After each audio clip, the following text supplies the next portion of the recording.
Halo guys, selamat datang di channel Perenjak Si Bolang, Si Bool Belang. Subscribe heula tuh.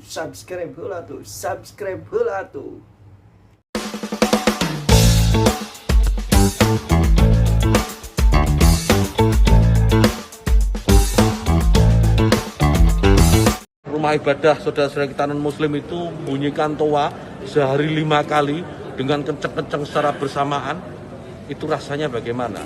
Yang paling sederhana lagi, tetangga kita ini kalau kita hidup dalam satu komplek itu misalnya, kiri kanan depan belakang pelihara anjing semua. Misalnya menggonggong dalam waktu yang bersamaan, kita ini terganggu nggak? Artinya apa? Bahwa suara-suara ini, apapun suara itu ya, ini harus kita.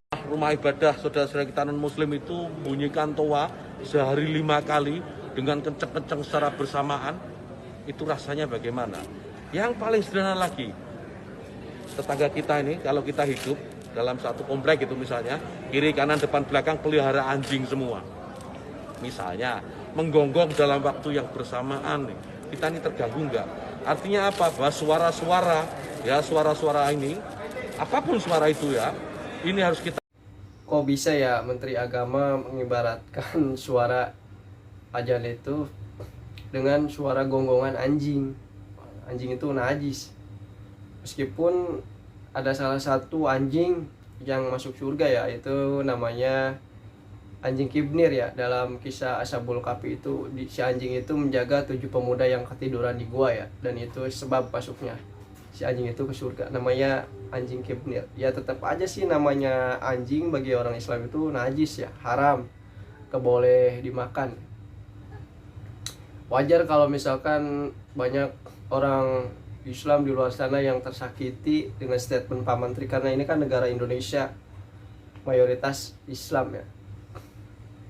Meskipun beliau tidak melarang azan ya, menggunakan azan di musola, beliau hanya membatasi volume saja, volume suara ya. Tujuan toleransi ke umat non-muslim ya. Cuman yang bikin fatalnya di sini, beliau mengibaratkannya dengan gonggongan anjing. Mungkin banyak umat Islam yang tersinggung. Ya saya juga tersinggung.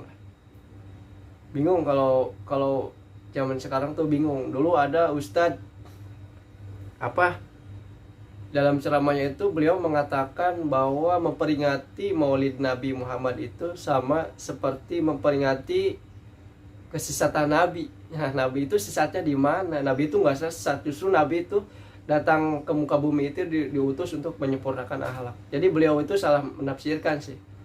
Kalau menurut saya pribadi sebagai orang awam ya, jangan sekali-kali menafsirkan Al-Quran kalau kita bukan ahli tafsirnya.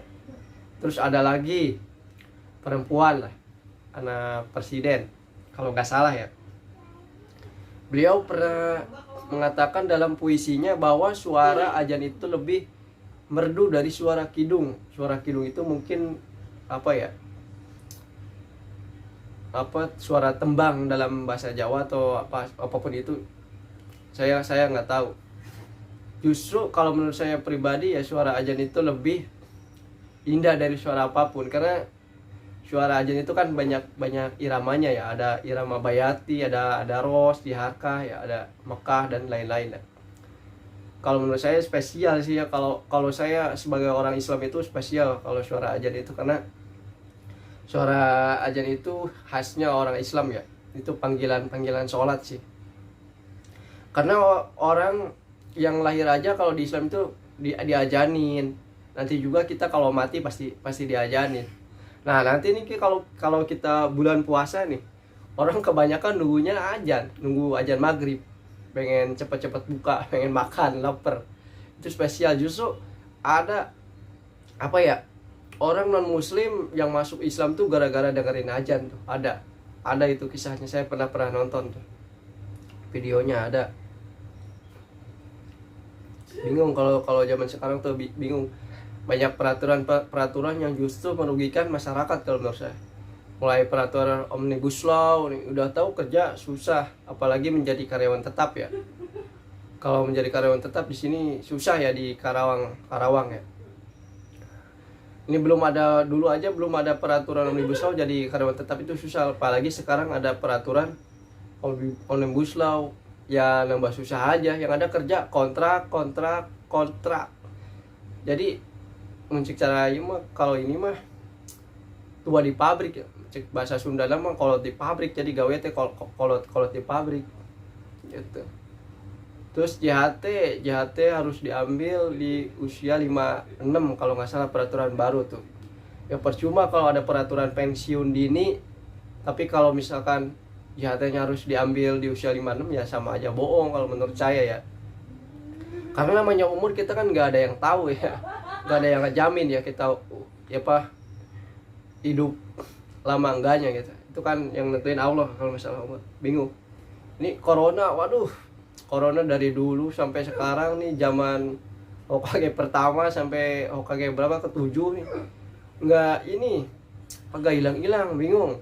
Ada corona, ada Delta Mas kalau nggak salah. Sekarang baru muncul Omikron, terus ntar muncul lagi Om Telolet Om. Ntar apa? Om, Open BO Om. Saya bingung nih, aduh. Bingung. Oh, pokoknya kacau sih. Semua berawal dari kardus nih, dari pemilihan kardus. Jadi banyak orang-orang otaknya tidak berkembang, jadi bikin aturan seenaknya aja. Apalagi nanti ibu kota mau pindah ya ke Kalimantan ya.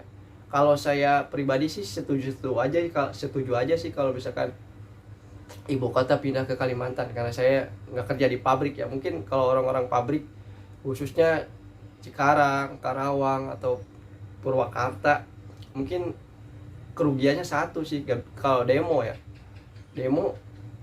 biasanya ke Jakarta, nanti demo ke Kalimantan ya. Orang juga mikir-mikir kalau demo ke Kalimantan ya nggak cukup waktu 1 hari ya. Kalau mereka demo ke Kalimantan yang ada nggak kerja, karena Kalimantan kan jauh. Mungkin itu kerugiannya satu sih, nggak bisa demo ya kayak.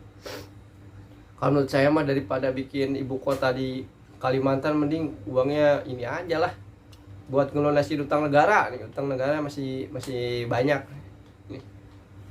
Lunasin dulu utang negara, baru mikir gitu kemana nih ibu kota mau dipindahin gitu. Ini negara aja masih kacau balau nih, ampun